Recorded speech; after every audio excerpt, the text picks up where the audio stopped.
الساعة سبحانك لا علم لنا إلا ما علمتنا إنك أنت العليم الحكيم اللهم علمنا ما ينفعنا وانفعنا بما علمتنا وزدنا علما اللهم إنا نسألك علما نافعا ورزقا طيبا وعملا متقبلا اللهم صل وسلم على نبينا محمد اللهم صل وسلم على نبينا محمد اللهم صل وسلم على نبينا محمد Allahumma yassir wa la tu'assir Rabbi tamim bil khair Allahumma amin amma ba'd. Alhamdulillah kita bertemu lagi pada malam ini dalam tilawah dan tadabbur insya-Allah. Kita nak menyambung perbincangan kita dalam surah Al-Insan. Kita nak mula dengan nak membaca dahulu ayat pertama dan ayat kedua surah Al-Insan ini insya-Allah. Baik. Firman A'udzu billahi minasy syaithanir rajim. Bismillahirrahmanirrahim. Apa ni? هل أتى على الإنسان حين من الدهر لم يكن شيئا مذكورا إنا خلقنا الإنسان من نطفة أمشاج نبتليه فجعلناه سميعا بصيرا. Terjemahan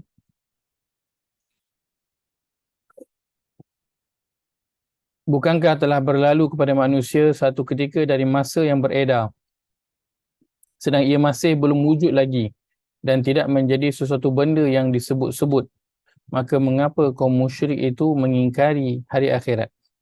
Sesungguhnya kami telah mengaturkan cara mencipta manusia bermulanya dari air mani yang bercampur dari parti benih lelaki dan perempuan, serta kami tetap mengujinya dengan kewajipan-kewajipan.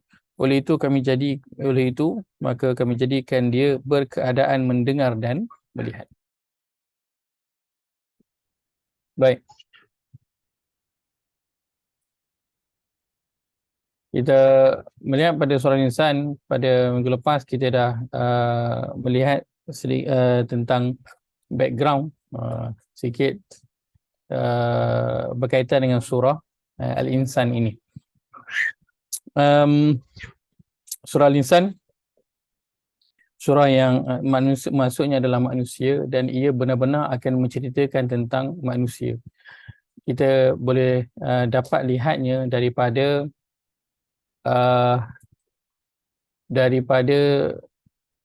bentuk ejaan perkataan Al-Insan. Sebentar.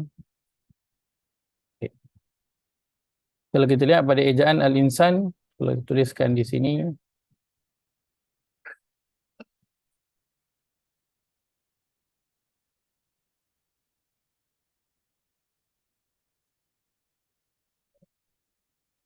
ia asal perkataannya adalah Al-Ins, kan? Sebenarnya Allah sebutkan dalam surah yang ke-56 ayat yang ke-60, wa ma khalaqtul jinna wal insa, kan? Wal ins. So perkataannya adalah al-ins. Jadi ini adalah dia punya rupa dia, al-ins, yang membawa maksud kepada manusia. Maka alif lam ni apa? Alif lam ni tambahan, kan? Dia adalah isim ma'rifah, sesuatu yang apa? Apa maksud alif lam ma'rifah? Silakan. Mana tim bahasa Arab Quran? Khusus. Yang khusus. Maksudnya apa? Allah nak bercerita tentang satu makhluk yang namanya manusia yang telah sedia dimaklumi. Mana satu? So bila sebut manusia, orang tak tunjuk kepada pokok ataupun binatang. Itu yang pertama. Yang kedua, bila sebut dia tentang Al-Insan, manusia, apa yang kita sedia maklum? Bila kita sebut tentang manusia, apa antara perkara yang kita sedia maklum? Kita sedia maklum dia punya apa? Allah tunjukkan kepada kita. Rupa bentuk dia, sedia maklum. Apa lagi? Akal. Lain, apa lagi yang kita sedia maklum? Kalau kita kali pertama lah kita jumpa orang tu kan, tiba-tiba kita tengok orang tu dia kidal contohnya kan, dia orang yang kidal, pegang semua tangan kiri, kita pelik ke ataupun kita okey je? Kita okey je kan, tak pelik ke? Tak pelik lah, tangan kiri kidal biasa. Kalau kita tengok orang tu jumpa dia kali pertama, dia cakap Negeri Sembilan contohnya, pelik tak? Tak pelik. Kenapa kita tak pelik semua tu? Sebab dia adalah satu perkara yang sedia maklum. So kita bukan saja sedia maklum physically manusia tu bagaimana, kita juga sedia maklum tabiat, sifat, perangai manusia. Kan? Kita tahu dah. Kali pertama kita jumpa, oh dia ni perangai macam ni, oh dia ni perangai macam ni, dia ni perangai macam ni. Kita sedia maklum dah. Itulah dia perangai manusia. Sebab itu Allah letakkan dalam bentuk isim ma'rifah. Kemudian di belakang ini ada apa? Ada tambahan alif dan juga nun. Yang kita pernah sebutkan juga tambahan alif dan juga nun ni adalah apa? Menunjukkan apa? Ya. Dia kita ada tak jumpa perkataan yang belakang dia alif nun tambahan? Biasa tak? Sebutkan satu. Samawat. Alif nun. Oh. Alif nun. Alif nun di belakang tambahan. Takkan tak tahu, mustahil tak tahu. Seorang wakil. Perkataan tambahan alif nun.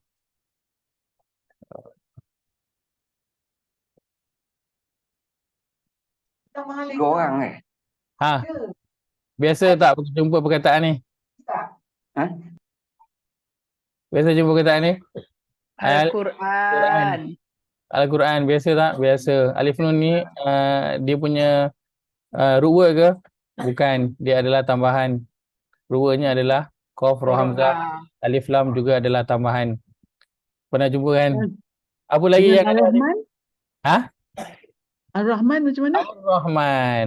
Ar-Rahman juga sama alif nun. Itulah kata kita ada je perkataan yang alif nun dah biasa jumpa. So alif nun ni menunjukkan apa? Satu buatan yang dilakukan dengan banyak. Satu buatan menunjukkan sesuatu yang berlebihan kan. Dia banyak sangat. Kita gunakan nama di hujung tu tambahan alif nun. Maka al-insan Allah letakkan alif nun di belakang. Kenapa? Kerana nanti dia kembali kepada makna perkataan al-insan itu sebenarnya nanti insya-Allah kita akan lihat dalam rancangan ayat yang pertama. Akan tapi kalau kita lihat pada nama surah, maka Allah tengah nak beritahu inilah dia memang cerita tentang manusia. Ini memang cerita tentang manusia. Allah letakkan sebagai nama surah. Baik.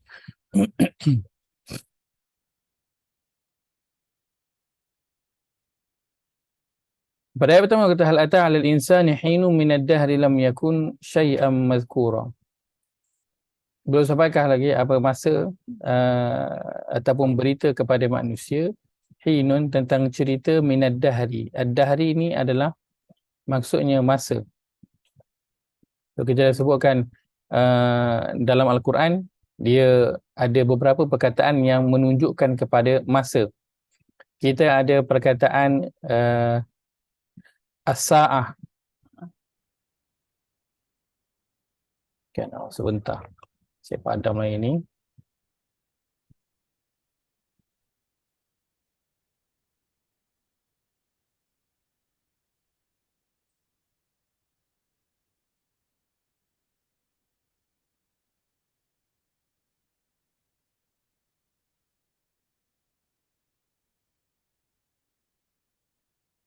Kita ada perkataan as-sa'ah dalam Al-Quran.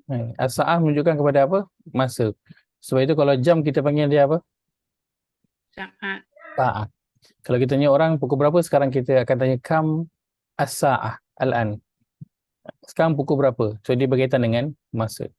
Dalam Al-Quran kita ada perkataan al-asr. Al-asr terjemahannya apa? Demi masa juga. So apa beza antara dua ini? Ad-dahar dan juga al-asr, ad-dahr, kita telah sebutkan dia apa? Dan ditelan. Sesuatu yang dikunyah dan ditelan. Maka Allah sedang nak bercerita tentang satu tempoh masa yang bagaimana perjalanan daripada mula sampai habis kehidupan manusia, daripada tak ada kepada kembali tak ada, di mana di dunia ini. So itu ad-dahr, kan, masa memakan kehidupan kita, masa sedang memakan kehidupan kita. Sekarang ini dia adalah ad-dahr. So dia adalah satu cerita masa yang lebih besar. Dalam ad-dahr itu ada apa? Ada al-asr. Apa maksud al-asr? Masa al-asr menunjukkan juga waktu asar. So waktu asar adalah waktu orang apa? Orang akan berkemas cepat-cepat nak balik. Sebab apa? Bila dah sampai waktu asar, nak pergi ke maghrib, dia adalah satu Masa yang singkat. perjalanan yang sangat cepat. Masa tu akan jalan cepat. Kejap je lagi, dah gelap dah. Kan? Sekejap je, dah gelap dah. So, al-asr menunjukkan masa yang berjalan dengan cepat. Al-asr menunjukkan masa yang berjalan dengan cepat. Ad-dahr menunjukkan dia masa yang lebih besar, yang menunjukkan slowly manusia itu sedang dikunyah dan juga ditelan oleh masa. So Allah bercerita tentang masa yang besar, bukan cerita tentang tempoh yang kecil dalam kehidupan kita. Lam yakun syai'an mazkura. Itulah yang mana manusia sebelum itu dia tidak disebut. Terjemah letakkan apa? Dia tidak menjadi sesuatu benda yang disebut-sebut. Baik. Nak menggambarkan betapa kita ini dulu tidak disebut-sebut. Kalau kita lihat pada surah yang ketiga, surah Ali Imran, ayat ke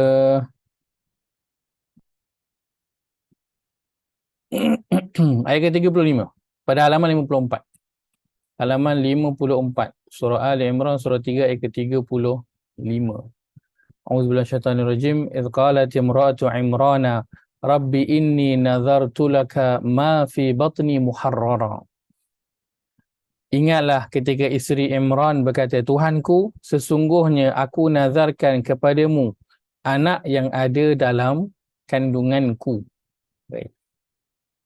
Saya nak ajak kita melihat pada perkataan ma yang digunakan dalam ayat ni. Inni nazartu laka ma fi batni. Baik, kalau literally terjemahannya apa? Kalau siapa ada, inni sesungguhnya nazartu, aku telah bernazar, laka untuk engkau. Ma ni terjemahannya apa? Apa yang? Apa yang. Betul. Apa yang. Apa ataupun apa yang. Fi di dalam, batni perutku. So, terjemahan letakkan anak. Sebab dimaklumi dia adalah anak lah dekat dalam perut. Tapi kalau kita tengok pada perkataannya, dia adalah ma. Baik, kalau kita belajar, kita tengok sikit pada sudut bahasa Arab. Bila kita nak menyebut tentang sesuatu, nak refer kepada sesuatu, kita akan ada dua perkataan. Satu perkataannya ma, satu lagi perkataannya man. Dengar perkataan? Kain tu? Ya? Kain setiap sesuatu ya. Kain. Kain dah tak. Kain. Syain. Oh, syai'in. Syai'in sesuatu, betul. Ini kita nak refer kepada benda. Contohnya kan, kita refer kepada benda. Apa-apa benda lah kan. Syai'in tu dia sesuatu yang umum, yang dia tidak dimaklumi. Tapi bila kita nak refer contoh, saya nak kata saya suka kepada pokok kan, itu, maka perkataan yang digunakan dia dua, sama ada man ataupun ma. Ini untuk kita nak refer kepada sesuatu yang kita tak tahu nama dia lagi apa. Contoh macam nak kata siapa yang datang tu, kita akan gunakan apa perkataannya? Man. So nak refer kepada sesuatu yang tak tahu. Kan? Kita kata entah siapa tah yang datang tadi tu. So perkataan yang digunakan adalah man, merujuk kepada sesuatu yang kita tak tahu apa dia, nama dia tu apa.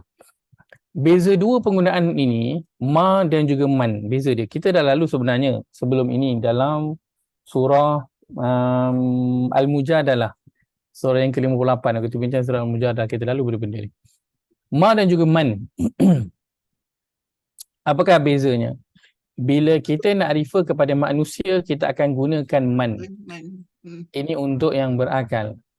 Nak refer kepada manusia, kita akan gunakan man. Dan orang Arab, kalau digunakan man, kita tahu dah dia tengah refer kepada manusia. Dan kalau kita nak refer kepada benda selain daripada manusia, kita akan guna apa? Kita akan guna ma. So kalau kita nak refer kepada pokok, kita guna apa? Ma. Nak refer kepada binatang, ma. Nak refer kepada buku, kepada laptop, kepada handphone, lampu, semua kita akan guna ma. So itu beza antara man dan juga ma. Dan di sini pada ayat ni Allah gunakan perkataannya apa? Man ke ma? Allah gunakan ma, dan dia tengah merujuk kepada apa? Benda itu adalah Barang. Anak yang dalam perut tu. So anak dalam perut tu manusia ke bukan? Belum jadi manusia Manusia lagi. kan? Kalau kita sebut apa yang dalam perut, kita tahu dah itu adalah manusia. Tapi Allah gunakan perkataan ma. Punyalah nak bagi tahu, kita ni memang lam yakun syai'am mazkura.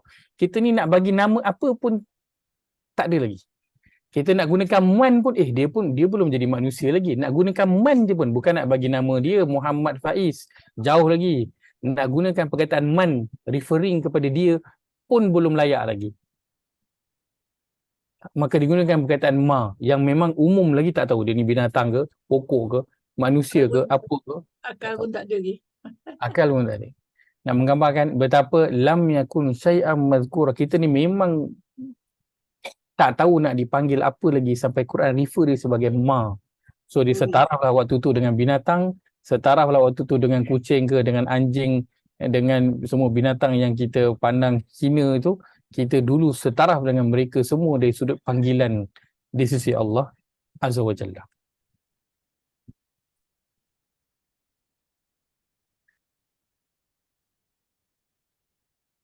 Lam yakun syai'an madhkura adalah waktu yang Allah nak refer sekarang ini. Waktu tu luas, tapi Allah tengah nak refer sekarang ini tentang satu waktu yang kita tu tak disebut-sebut. Allah mulakan, seperti kita dah sebutkan sebelum ini, dengan nak menjatuhkan kita punya rasa kita ini somebody, someone. Kita ada sesuatu, kita hebat. Kan? Walaupun mungkin kita tak kaya, tapi kita rasa kita pandai. Kita rasa kita lebih tua. Kan? Kita rasa kita ni lebih hebat, lebih tinggi daripada orang lain. Maka Allah mulakan dengan nak menghentam semua sifat-sifat itu dulu. Allah kata bumi ini telah dicipta sebelum Allah ciptakan Nabi Adam. Allah telah mencipta bumi 50,000 tahun sebelum itu. Dan dalam 50,000 tahun itu, bumi tak pernah kenal pun siapa itu manusia. Tak pernah kenal. Kita punya moyang, atas moyang kita, kenal tak kita siapa? Kenal tak kita siapa? Tak kenal. Walaupun kita hari ni orang kaya, kita hari ni CEO ke, kita hari ni menteri, moyang kita kenal tak kita siapa? Atas moyang kita kenal tak? Tak kenal kita siapa. Mak ayah kita, waktu mereka mula-mula kahwin, dia kenal tak kita siapa? Tak kenal. Sebut-sebut tak nama kita? Tak sebut. Waktu kita mula-mula nak menjadi, kan, waktu tu mereka kenal tak kita? Tak kenal. Sebut-sebut tak kita? Tak sebut pun kita. So kita lam yakun syai'an mazkura. Kita berada dalam tempoh masa yang memang kita ni orang tak kenal langsung. Berapa banyak peradaban dunia yang ada. Kita ada Empire China, Empire Rom, Empire Mesir. Di mana kita ketika itu? Di mana kita? Tak ada. Pada kehidupan mak ayah kita, waktu mereka bujang, waktu mereka kahwin, mana kita? Tak ada. Waktu mula-mula, kan, mereka sebagai suami isteri, kan, di mana kita? Tak ada juga. lalu tiba-tiba kita ada di atas muka bumi ini setelah dah balik, dah sekolah menengah, dah mula bekerja. Dia taring mula keluar sikit bila mula bekerja. Bila dah ada duit sendiri kan, waktu tu taring mula keluar lah. Bila dah mula mengenal dunia sikit, waktu tu kita terus rasa diri kita hebat. Lalu kita Allah suruh solat, nantilah solat. Penatlah solat ni, bukan dapat apa-apa pun. Allah suruh jadi orang yang baik. Saya masih lagi muda, jiwa saya memberontak. Kan? Allah suruh memahami agama ini dan mengamalkannya. Nantilah, tunggu saya ada masa lapang lah, hujung minggu saya akan belajar. Besar kepala betul manusia bila dah ada sedikit. Sedangkan berapa lama yang dia itu lam yakun syai'an mazkura, lama sangat. Sebelum bumi ni ada kan, 50,000 tahun manusia lam yakun syai'an mazkura. Lepas manusia mula ada daripada Nabi Adam sampai kita, berapa tahun nak sampaikan kita ni ada pun dah tak tahu berapa puluh ribu tahun, berapa juta tahun dah nak sampai ke kita ni. Alih-alih kita barulah ada sikit je tempoh masa daripada kehidupan di bumi ini. Oh, kita nak rasa kita hebat sangat.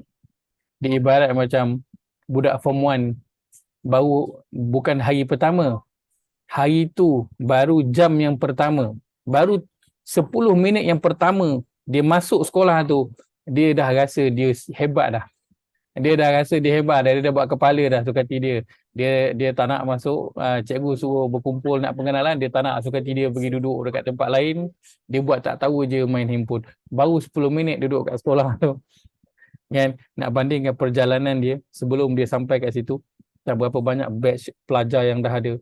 Dan di situ pun ada batch pelajar sampai tingkatan 5. Kan, dia baru 10 minit je, tapi lagaknya macam dah lama. Begitulah nak bagi tahu lam yakun syai'an mazkura. Manusia ni tidak sesuatu yang tidak disebut-sebut. Oleh sebab itu apabila manusia ini dulu tak disebut, kenapa Allah ingatkan tentang perkara ini? Kerana ia berlawanan dengan sifat manusia yang sekarang ini. Apa yang manusia suka bila dia dah berada di atas muka bumi? Apa yang dia suka? Dia suka untuk apa? Dia suka untuk disebut-sebut. Betul tak? Manusia suka untuk disebut-sebut. Sebab itu kehidupan kita ini desainnya berdasarkan apa? Kehidupan kita ini desainnya berdasarkan kepada diri kita. Kehidupan kita ini, segala yang ada, ia adalah untuk mengisi keinginan kita punya desire dalam diri itu. So, apa yang ada, maka timbullah semua media sosial. Timbullah Facebook, Instagram, TikTok. Apa tujuan dia? Apa tujuan semua tu? Nak kita dikenal. Nak kita disebut-sebut. Sebab itu Allah mulakan dengan Al-Insan ni dengan beritahu, engkau dulu tak disebut-sebut pun. Kenapa? Kerana Allah tahu manusia kesukaannya adalah untuk disebut-sebut. Bahkan orang tu boleh jadi marah, boleh jadi kecewa, boleh jadi putus kawan, bahkan boleh jadi buang kerja kalau buat satu program tak sebut nama bos ke, tak sebut nama YB ke, tak sebut nama orang-orang yang VIP tu, tertinggal dia punya title satu, ataupun terlupa nak sebut pengurus program contohnya. Kan, boleh gaduh besar. Hanya kenapa? Hanya kerana nama dia tidak disebut. Bahkan dengan sebutan-sebutan nama itu pun orang boleh buat pelbagai spekulasi, betul tak? Nama dia ni waktu dia tu bagi speech dia tak sebut pun. Kenapa Kenapa? Kan? Orang siap boleh buat spekulasi. Kenapa? Kerana manusia memang suka untuk disebut-sebut. Maka kehidupan kita semua ini didesain untuk mengisi keinginan kita, dan antara keinginan manusia yang paling besar adalah kita suka disebut-sebut. Sama ada diri kita ataupun apa yang kita buat. Sebab itu kadang kan isi balik rumah kan, kadang dia terasa sebab apa? Sebab suami tak puji rumah bersih, tak puji masakan dia, betul tak? Orang yang bekerja kat pejabat, bos tak puji, kan? Orang lain tak sebut-sebut dia punya kerja tu, semua macam tak tahu je. Projek berjaya, dapat keuntungan, nama dia tak disebut. Oh, sedih dia. Sedih dia, kan? Manusia suka untuk disebut-sebut. Baik. Maka ini mengingatkan kita, Al-Insan ayat yang pertama, agar apa? Agar kita mengingat kembali asal usul kita. Kita sendiri adalah orang yang tak tahu pun nak dipanggil apa. Maka mengapa sekarang kita suka bahkan menyuruh orang untuk memanggil kita dengan nama, dengan gelaran yang pelbagai. Dan perkara itu akan sebenarnya menjadikan apa? Menjadikan kita ini lupa kepada diri kita. Perkataan mazkura ruanya adalah apa? Ruanya adalah zikr. Sebab itu Allah, apa yang dia suka? Dia suka hamba-hambanya menyebut-jemput nama dia. Dan itu adalah sifat kepada Allah Azza wa Jalla. Suka kepada orang ataupun makhluk dia menyebut-nyebut nama dia. Maka kalau manusia suka namanya itu disebut-sebut, kan, maka dia sedang mengambil apa? Dia sedang nak menyamakan diri dia dengan kesukaan Allah Azza wa Jalla. Sedangkan dia tidak layak pun untuk disebut apa-apa pun. Ini cerita tentang apa? Ini cerita tentang orang yang nak dia itu disebut-sebut. Akan tapi kalau orang lain yang nak sebut, boleh tak itu terpulanglah pada orang lain yang kalau dia nak sebut-sebut nama kita ke dan sebagainya, itu terpulang pada dia. Walaupun sebenarnya kalau kita bincangkan tentang perkara itu pun, ia adalah perkara yang dilarang. Bahkan para sahabat dulu, jika ada orang puji dia, apa dia akan buat? Dia bukan akan cakap terima kasih, dia akan buat apa?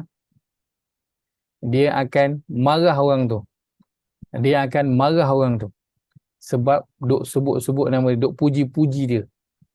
Nabi SAW sebutkan, kalau kita memuji seseorang itu, bahkan dengan menyebutnya secara berlebih-lebihan, ataupun lagilah kalau kita menukuk tambah dalam pujian-pujian itu dengan apa yang dia tak buat pun, maka apa kan berlaku? Musibah akan tertimpa kepada dia. Nabi kata, kita seolah sedang nak menolak dia masuk ke dalam neraka dengan kita menyebut-nyebut nama dia, dengan kita memuji-muji dia, sebut-sebut apa yang dia buat. Ustaz, kalau event-event penting begini mesti betul-betul sebut nama, title, etc. Betul. Kami siap kena kursus protokol. Siaplah kalau silap sebut. Betul. Betul. Itu memang antara adab kita dengan orang. Kita menyebut nama dia dan juga title dia. Memang begitu adabnya. Bahkan dalam agama kita disuruh memuliakan orang yang memang ada title. Cuma yang kita masukkan di sini ialah orang yang dia tu suka untuk nama dia disebut-sebut. Dan dia marah kalau orang tak sebut nama dia. So dia adalah tentang diri kita, bukan tentang orang lain. Kerana tadabbur, dia adalah tentang diri kita. Kita melihat diri kita, bukan kita melihat kepada orang lain. Maka dia adalah tentang diri kita yang suka untuk nama kita disebut-sebut. Kalau orang nak sebut, itu terpulanglah pada orang tu. Kan? Terpulang. Dia nak sebut nama kita, dia nak puji ke dia apa, itu terpulang walaupun kita pun dilarang untuk suka dengan perkara tersebut, kerana suka kepada pujian ini adalah sifat kepada orang-orang munafik. Bahkan orang munafik lagi suka kalau dia tu dipuji dengan apa yang dia tak buat, lagi dia suka. Allah sebutkan dalam surah At-Taubah, wa yuhibbuna an yuhmadu bima lam yaf'alu, dan mereka itu suka dipuji dengan apa yang mereka tak buat. Dia tak buat pun, tapi orang puji dia buat. Orang munafik, dia tak pergi perang, dia tak infak, dia tak konsisten solat jemaah, tapi dia suka kalau orang kata, kau tahu tak dia tu rajin solat jemaah, konsisten solat jemaah, kau tahu tak dia tu banyak infak, kau tahu tak dia tu dia rajin pergi berperang, dia suka. Walaupun benda tu dia tak buat pun, tapi dia suka kalau disebut-sebut. Maka Allah nak mengajak. Ya, saya. Dia kalau dipuji, Nabi punya bagi ajar kita jawab macam mana. Ya Allah, jangan engkau hukum aku kerana apa yang mereka ucapkan. Ampunilah aku dengan apa yang mereka tidak ketahui. Ataupun dia sebut tu, jadikanlah aku lebih baik daripada apa yang mereka sangkakan. Ya, betul. Ada dengar bunyi apa-apa ke? Tak ada. Tak ada. Okey, alhamdulillah. Tak. Itu jawapannya kan. Tapi kita Baik. Itu betul doa yang sebenarnya dia adalah ucapan daripada Abu Bakar As-Siddiq radhiyallahu anhu.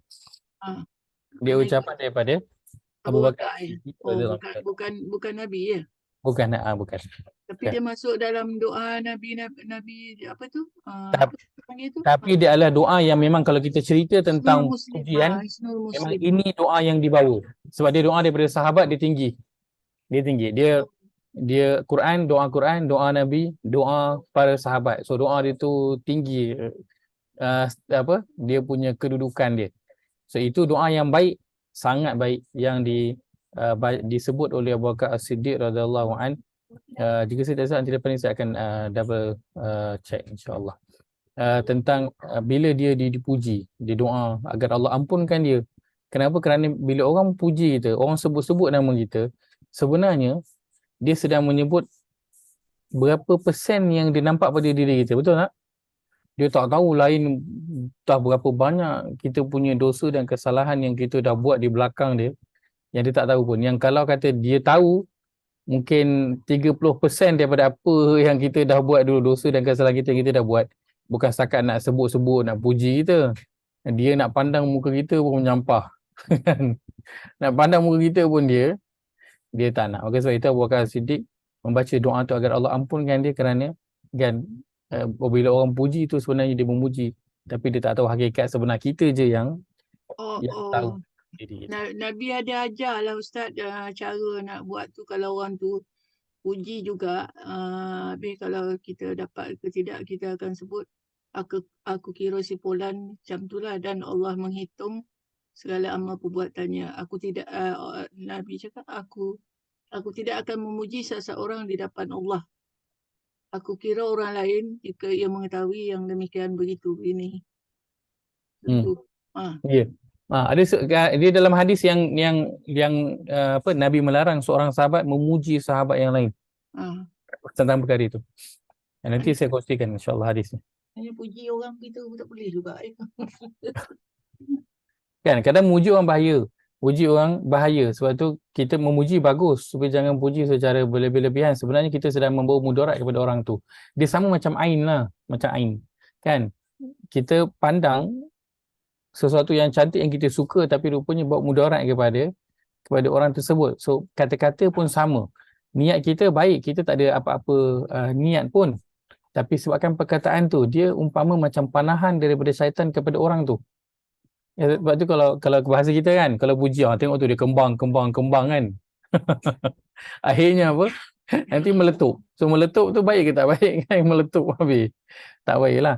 Sebab itu pujian yang berlebihan. Kalau kita nak bagi macam, kita kata sikit penghargaan dan kata-kata semangat dengan menyebut apa yang dibuat, boleh, tak ada masalah.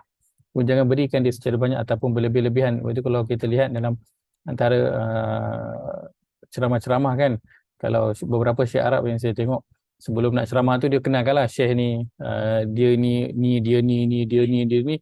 Ada beberapa kali yang saya tengok syekh tu dua, sama ada dia pergi ambil mic daripada orang tu, tak bagi bercakap dah, ataupun dia, kalau dia ada mic, dia akan tegur, dia kata sudah, jangan cakap lagi. Berhenti, dia suruh berhenti daripada cakap. Walaupun dia menyebut tu benda yang simple je, benda yang nyata. Maksud dia kata syekh ni dulu dia belajar kat sini, dia ilmunya begini, dia tulis kitab banyak ini, dia memegang jawatan ini. Dia sebut dia punya biografi je. Tapi itu pun dia tak bagi. Buat macam tengah memuji-muji dia kan, sebab lebih daripada orang yang lain, dan kita tak tahu syaitan akan masuk daripada arah yang mana. Baik. Maka begitu juga ingatan untuk media sosial.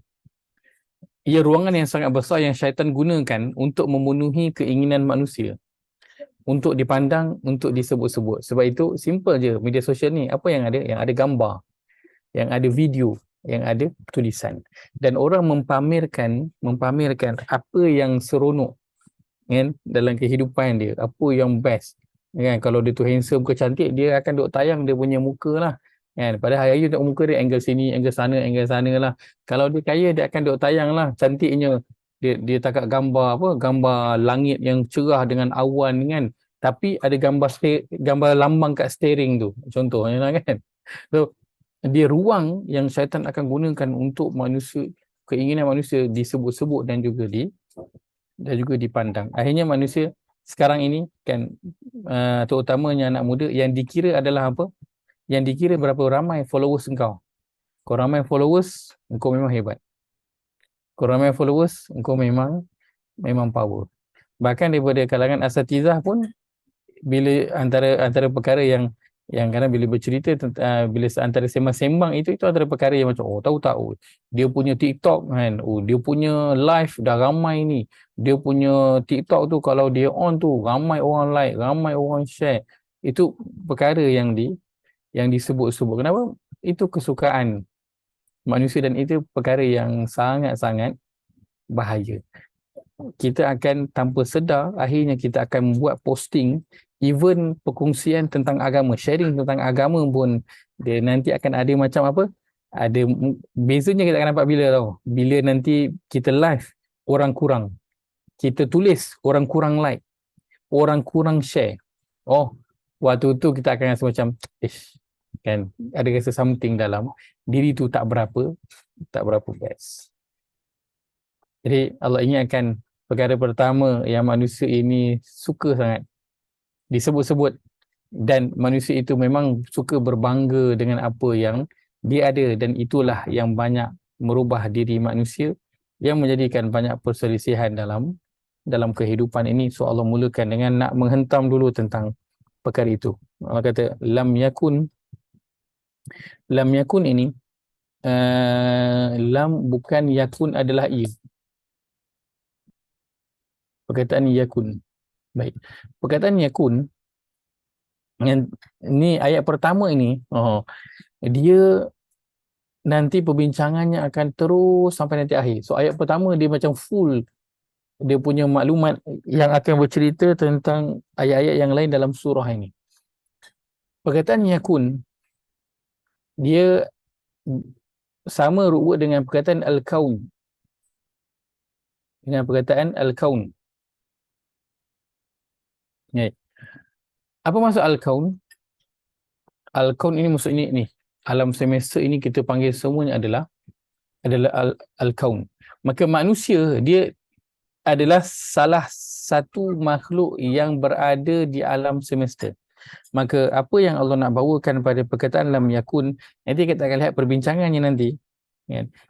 Selepas daripada ayat 1 bermula pada ayat yang kedua, Allah akan berbincangkan tentang manusia ini daripada dua sudut. Kerana manusia, kita ini ada dua bahagian. Satu yang dinamakan sebagai fizikal kita. Yang kedua,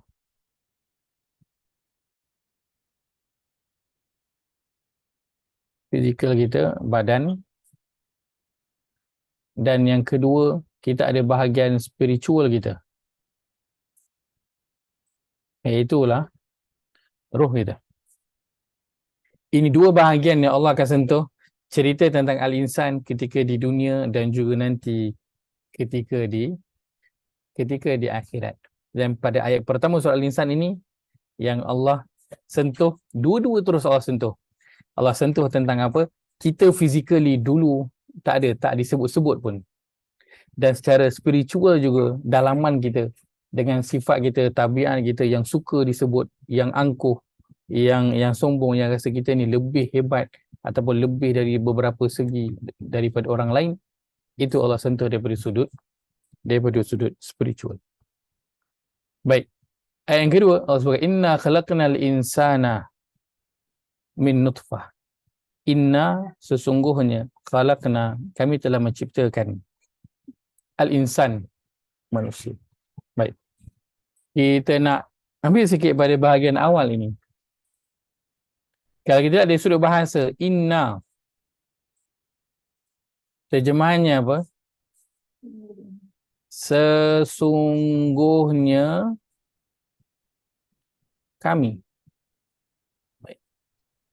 Khalaqna, kami telah mencipta al-insan, manusia. Okey. Pertama, perkataan inna, sesungguhnya. Kalau dalam bahasa kita, apakah kategorinya? Taukid. Tahu kita. Amboi. Kita tanya dalam bahasa Melayu, dia jawab dalam bahasa Arab pun. Saya salah tanya rupanya. Patutnya saya tanya apa dalam bahasa Arab. Baik. Dia adalah taukid ataupun apa maksud taukid itu? Penegasan. Kata penegas. Ialah kata penegas. Kata penegasan. Baik. Sesungguhnya kami. Kami ni siapa? Allah. Allah Azza wa Jalla. Dan kita dah lihat dalam bahasa Arab. Kalau penggunaan bahasa biasa, kami. Kami. Kita guna untuk seorang, dua orang ataupun ramai. Ramai. Ramai. Dan Allah gunakan sesungguhnya kami. Kami itu merujuk kepada siapa? Allah. Dia. Allah. Allah ada berapa? Satu. Satu je. Sesuai tak guna kami? Tak sesuai. Kalau ikut Ikut bahasa bahasa, tak sesuai lah. Ikut bahasa tak, ikut bahasa Melayu pun tak sesuai. Kalau kita kata, saya kata kami, dia jadi macam budak sekolah pula. Budak dia satu kan. Budak tadika, kami tak sesuai. Sebab kita tahu kami digunakan untuk ramai. So, di sini Allah nak merujuk kepada diri dia, tapi Allah gunakan kata ganti nama kami yang menunjukkan kepada ramai. Kenapa? Kita dah bincangkan poinnya. Kenapa? Kekuasaan. Allah dan kekuasaan. Pandai. Betul tu. Allah nak tunjukkan kekuasaan. Lagi kehebatan.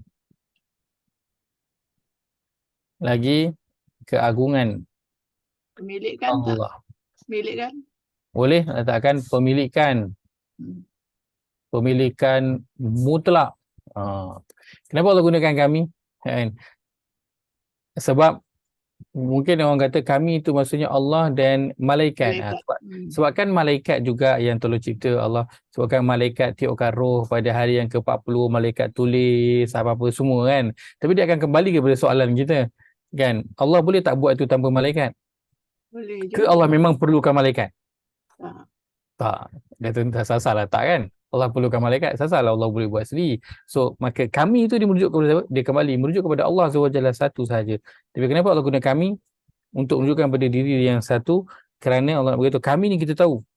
Kalau 1 lawan 10. So, logiknya, siapa yang akan menang? 10 lah. Kenapa? Sebab 10 kekuatannya tu banyak. Kan? So, saya dan kami, mana lagi kuat? Kami lah lebih kuat. Itu Allah nak tunjukkan kehebatan dia, kekuasaan dia, keagungan dia, pemilikan dia yang mutlak. Bila Allah gunakan kata ganti nama kami. Kemudian Allah sebutkan kami telah mencipta. Dalam terjemahan, bagaimana terjemahannya? Sesungguhnya kami telah aturkan cara mencipta manusia. Ada berapa kali perkataan kami? 1. Punya kami satu. Kami telah. Tapi kalau kita terjemah dia secara perkata, ada berapa perkataan kami? Punya Kita kami akan ada orang jumpa. benar. Dua. Dua perkataan. Sesungguhnya kami telah mencipta. Mana lagi satu? Faja'alnahu. Okey, di belakang Dia dah tu. sampai situ. Belum lagi tak. Ustaz suruh tengok 3 tu je dulu. Oh, kata ayat 2. Tengok. Sorry. Mulai laju ke depan. Cikgu laju. Right. So ada 2. Sesungguhnya kami telah mencipta. So bila ada 2 penggunaan kami, apa perkara yang boleh kita dapat lagi? Lagi kuat lah. Kalau 10 Baik. jadi 20. Betul. Bila kita sebut sesungguhnya kami telah mencipta. So perkataan sesungguhnya tu apa? Itu dah kata penegas, betul tak? Ya. Kami diulang 2 kali. Itu adalah apa? Bentuk Juga. penegasan juga. So dah ada berapa penegasan? 2 kali dah penegasan. Dengan perkataan yang jelas sesungguhnya dan pengulangan domir kami. Kalau kata Allah sebutkan kami telah mencipta insan, sampai tak maklum ada? Sampai. Ataupun Allah sebutkan, kan kita ada inna tu kan gabungan daripada inna campur dengan na kan. Sesungguhnya ni. Kalau Allah kata inna, Allah ambil ni je. Inna khalaqnal insan. Boleh tak? Boleh je. Sesungguhnya kami telah mencipta. Okey je. Tapi tak, Allah tambah kami tu kat situ, ada makna dia. Ada tujuan dia kenapa Allah letakkan kami yang kali pertama pada berkaitan inna dan kemudian Allah repeat lagi sekali di belakang. Allah nak tegaskan, Allah bukan je nak beritahu dia kekuasaan, kehebatan, keagungan dia yang mampu mencipta, tapi Allah tegaskan memang dia je yang boleh buat, tak ada lain yang boleh. Yang boleh buat, cetrailah buat, gabunglah semua manusia untuk nak mencipta sesuatu yang sama dengan Allah buat, tapi takkan. Sebab itu dalam Quran Allah syabah balik. Untuk Allah suruh cipta apa? Allah kata, ya? Satu ayat aja. Nak apa? Dia suruh buat satu ayat aja kan? Suruh buat satu ayat, tak boleh. Allah suruh buat satu surah, tak boleh. Allah kata 10 ayat, tak boleh. Allah ringkaskan lagi satu ayat, tak boleh. Okey, daripada sudut bahasa tak boleh. Kata hebat sangat kan. Arab zaman dulu syair. Sudut bahasa tak boleh buat. So, apa lagi yang manusia rasa hebat? Dia rasa hebat dari sudut keduniaan dia. So, Allah kata ciptalah sesuatu. So, Allah suruh cipta apa? Allah suruh cipta seekor lalat. Kan? Allah kata la yakhluqu zubaban walau yajtama'u lah. Sekali-kali tidak, never ever mereka akan mampu untuk mencipta seekor lalat walaupun mereka berkumpul, buat semuanya berkumpul secara berjemaah, hanya nak mencipta seekor lalat, takkan mampu. So Allah nak menunjukkan kuasa dan kehebatan dia. Allah nak tegaskan dengan pengulangan kami, memang dia je yang mampu, tak ada siapa yang mampu lagi untuk nak lakukan. Baik, selanjutnya kita melihat kepada bentuk penulisan dalam Al-Quran.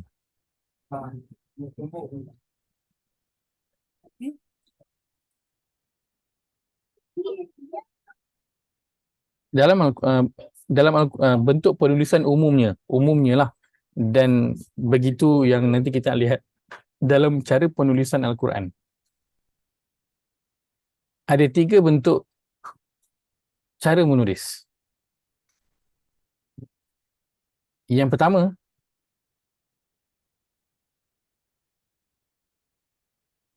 tiada kata penegasan.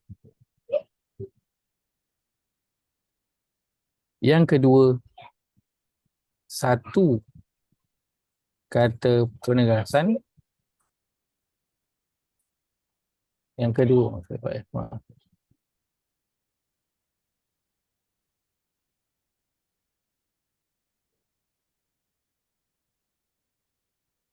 Salah pula.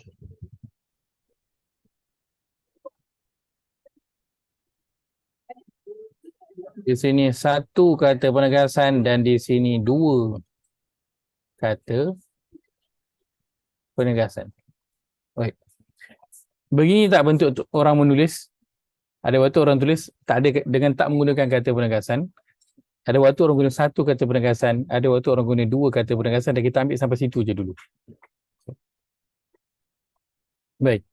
Kalau kita buat ayat ataupun kita membaca ayat yang tiada kata penegasan, apa maknanya? Khalaqa. Contoh kalau kita cerita tentang audience, contohnya lah kan, orang kita nak cakap audience. So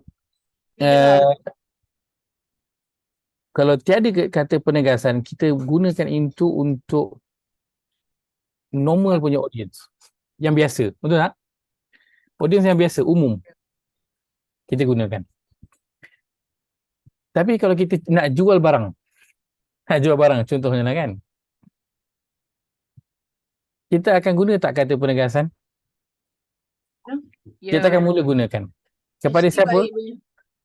Kita kata percayalah. Kita ini barang sangat baik. Kita letakkan saya letakkan di sini skeptical. Ataupun yang ragu-ragu, doubtful di sini. Kita gunakan satu penegasan. Dia macam kali pertama dia macam betul ke benda ni berkesan. Kita akan gunakan ya, percayalah cakap saya. Bila kita akan gunakan 2 kata penegasan, kita akan gunakan kepada audience yang waktu tu dia apa? Dia reject. Menafikan. Yes. Dia tak setuju. Dia nafi. Reaction dia orang lah. Bila Dia kita punya disagree. perkataan. Ya Ustaz. Okey. So, Tak kata masuk penegasan kita akan guna bergantung kepada siapa? The Audience. audience. Kan? Audience. Kita tak adalah tiba-tiba je kan. Kali pertama lah kita jumpa dia, kita terus guna kata penegasan. Kan? Tak ada. Betul ni, saya cakap dengan awak betul-betul kan. Kali pertama datang office, hari pertama masuk kerja. Datang pukul apa? Betul, saya datang pukul 8 tadi. Pelik tak dengar jawapan tu? Pelik lah, apa hal kau tiba-tiba nak guna penegasan pula kan? Aku tak cakap apa-apa pun. Itu baru tanya datang pukul apa tadi. Tiba betul, saya datang pukul 8 tadi. Dia tanya dia datang pukul apa? Betul, demi Allah. Saya datang pukul 8 tadi. Sesuai tak? Tak Buruk sesuai. sangka Ustaz. Itu buruk sangka. Itu buruk sangka. Tak sesuai. So, kita akan bercakap berdasarkan kepada audience. Dan pada inna khalaqnal insan, Allah guna berapa kata penegasan? 3.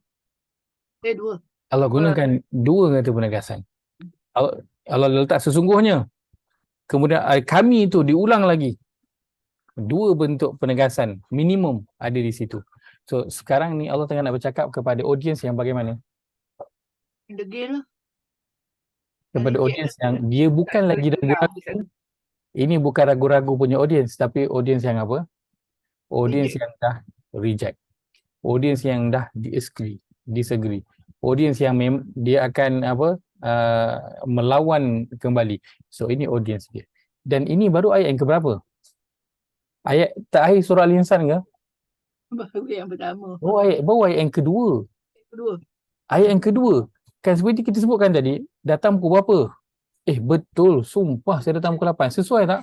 Tak sesuai. Tapi kenapa Allah gunakan kata penegas sampai 2 di awal cerita? Dia macam tadi lah, baru hari pertama datang kerja. Terus cakap dengan guna kata penegas. Tak sesuai. Tapi kenapa Allah gunakan 2 kata penegas ni? Kenapa? Sebab Allah tahu sifat kita. Sebab Allah nak bagi tahu tentang perangai manusia. Bukan sebenarnya Allah nak tegaskan. Bukanlah Allah nak tegaskan sesungguhnya kami yang telah menciptakan manusia. Sebab kita semua yakin, betul tak? Kita yakin Allah yang mencipta. Tapi apa bahagian yang Allah nak tegaskan pada kita sebenarnya? Allah nak cerita tentang diri manusia, perangai manusia tu yang dia akan reject, dia akan menafikan, dia akan disagree. Kepada apa? Kepada apa nanti yang Allah nak sampaikan kepada dia. Kepada suruhan Allah, kepada larangan Allah. Allah nak bagi, ini perangai manusia, dia akan reject. Sedangkan kita kalau kali pertama dengar benda, selalunya kita akan buat apa? Kita akan bagi tak peluang orang tu bercakap. Kita akan bagi peluang orang tu bercakap, bercerita, explain. Dan kita akan apa? Kita akan digest dulu. Kemudian kita akan tanya soalan untuk hilangkan kita punya keraguan. Lepas tu baru kita buat keputusan. Nak terima ke? Nak reject. Betul tak? Tapi Allah terus kata manusia memang perangainya suka apa? Dia belum tahu lagi. Dia belum dengar lagi. Dia dah buat apa? Dia dah reject dah siap. Orang belum habis cerita, orang belum habis cakap. Dia kata dah. Saya tahu dah semua ni. Tak payah cakap. Saya tak nak. Dia orang belum habis cerita lagi. Dia dah buat assumption dah dulu. Kan? Dia dah zone dah siap. Apa yang akan. So Allah cerita tentang perangai manusia di awal ini juga. Lepas Allah beritahu engkau ni bukan sesiapa pun sebelum ni. Tapi engkau punya perangai bila Tuhan tu cakap punyalah engkau apa? Banyak sangatlah punya engkau, banyak sangat punya nak nafi. Sedangkan kalau orang tu dia tu adalah nobody. Dia tu budak kecil lah contohnya kan. Banyak pula dia punya song kita bagi ni dia tak nak, bagi tu dia tak nak. Kena tak dengan budak kecil? Tak kena lah.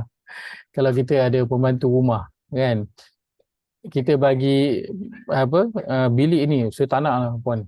Saya nak bilik yang besar sikit boleh. Saya nak bilik yang ada toilet kat dalam tu. Kan? Saya nak yang katil king, saya tak nak single, saya nak katil king. Kena tak?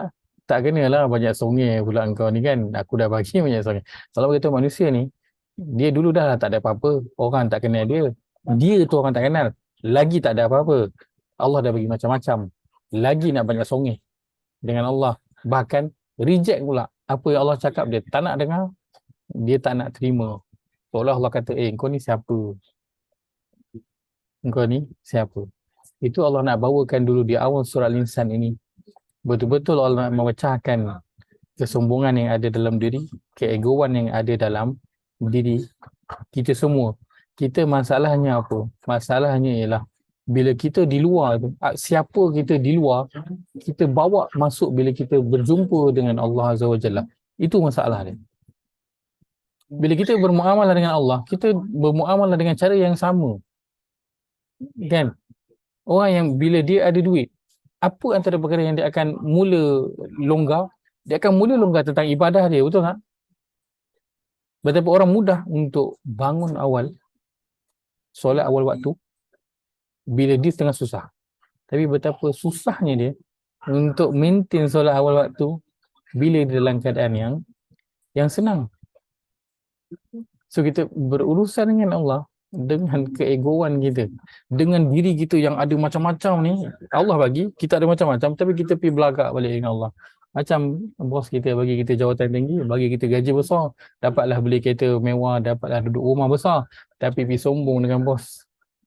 Bos panggil dia buat tak tahu, bos panggil meeting, lantaklah meeting lah kau. Dia buat tak tahu je. Patut tak macam tu? Tak patut. Itu yang Allah nak sebutkan di awal ni. Allah letakkan inna khalaqnal insan. Dua kata penegas. Nak menggambarkan betapa manusia ini sifatnya itu sukalah nak bertentangan. Allah kata A, dia tak nak, dia nak B juga. Itu yang ada dalam diri manusia. Maka bila kita memahami tentang perkara ini, maka kita akan sedar bahawa perlunya kita kepada apa? Kepada petunjuk, kepada bimbingan daripada Allah Azza wa Jalla yang kita minta setiap hari itu, ihdinas siratal mustaqim. Kerana sifat kita memang suka memberontak, suka melawan. Lebih-lebih lagi dengan apa yang Allah Azza wa Jalla suruh dan juga larang. Allah suruh tutup aurat, kita suka untuk nak buka dia. Allah suruh labuhkan, kita suruh suka nak singkatkan. Allah suruh longgarkan, kita suka nak ketatkan. Allah suruh bagi, kita suka nak simpan. Allah suruh bangun, kita suka nak tidur. Itu sifat yang ada pada manusia. Sebab itu pada ayat kedua selepas ini pun Allah masih cerita tentang asal usul diri kita. Tentang apa? Tentang nutfah, tentang satu titisan air. Ayat kedua Allah sebutkan perkataan khalaqna, kami telah mencipta. Allah nak beritahu apa? Engkau dulu lam yakun syai'an mazkura. Aku yang bawa engkau datang ke dunia ni. Engkau dulu tak ada kerja. Kalau kita kan nak bayangkan, engkau tak ada kerja, aku ambil kau kerja dulu. Sampai engkau sekarang ada gaji, boleh beli rumah, boleh beli kereta, ada duit, boleh jalan-jalan. Engkau dulu entah siapa-siapa kelandangan je. Kan? Kau makan pun tak cukup, rumah pun tak ada, duduk bawah jambatan. Aku ambil kau kerja dengan aku. So Allah nak kata khalaqna. Kau dulu lam yakun syai'an mazkura, tapi khalaqna. Ni aku yang bawa. So patut tak kita berterima kasih dan menghargai kepada orang yang telah banyak berjasa dengan kita? Sepatutnya lah begitu. Kan? Kalaulah orang tu dia pernah berjasa dengan kita, bantu kita, bila dia datang rumah kita, kan, kita tetap akan layan dia dengan yang terbaik. Walaupun waktu tu kita tak ada duit contohnya nak hidang makan. Tapi kalau datanglah orang yang pernah berjasa dengan kita, kita akan beri tak yang terbaik untuk layan dia? Kita akan bagi. Sebab apa? Kita hargai dia. Kita terhutang budi dengan dia. Kita berterima kasih dengan dia. Okay, ini perkara yang sepatutnya kita lakukan bila kita melihat kepada lam yakun syai'an mazkura dan kemudian khalaqna. Kita kena menghargai Allah Azza wa Jalla, berterima kasih banyak-banyak kepada Allah Azza wa Jalla. Khalaqna, kita sedar bahawa kita kena berterima kasih. Dan betapa buruknya seorang itu, dia bukan saja tak berterima kasih, tapi dia minta lagi tambah. Dan bila minta tak dapat, dia memberontak pula. Dia ngugut pula. Dah tak dapat dari malaslah aku nak doa. Minta-minta tak dapat, malas nak solat. Malas lagi lah nak baca Quran. Malas lagi lah nak tutup aurat. Malas nak jadi orang yang baik. Tak nak jadi orang Islam lah. Lagilah tak patut. Kepada orang yang telah berjasa banyak dengan kita. Minimum apa yang Allah buat kat kita, Allah dah bawa kita. hidup di atas muka bumi ini, di dunia ini. Itu minimum yang Allah dah buat.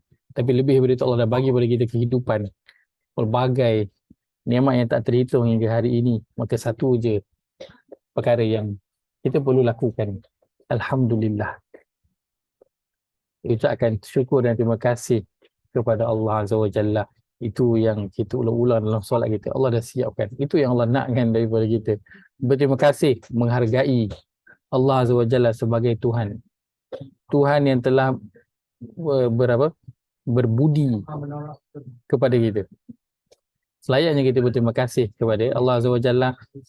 Dan kalaulah kita mungkin terfikir ataupun pernah rasakan, ya Allah, kenapa aku, ya Allah, kenapa aku yang diuji, kenapa aku yang kena begini dan juga begini, ataupun ya Allah, kenapa masih lagi aku belum dapat, ya Allah, apa yang aku minta. Orang lain tu dia dapat je apa yang dia nak, kan?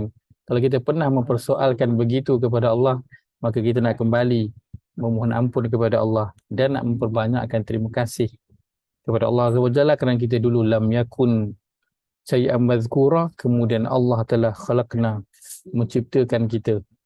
Jadi kita berada di sini pada hari ini. Dan saya berharap mudah-mudahan inilah dan usaha kita dalam tilawah dan tadabbur, dan kita juga ada mengikuti kelas-kelas Quran yang lain.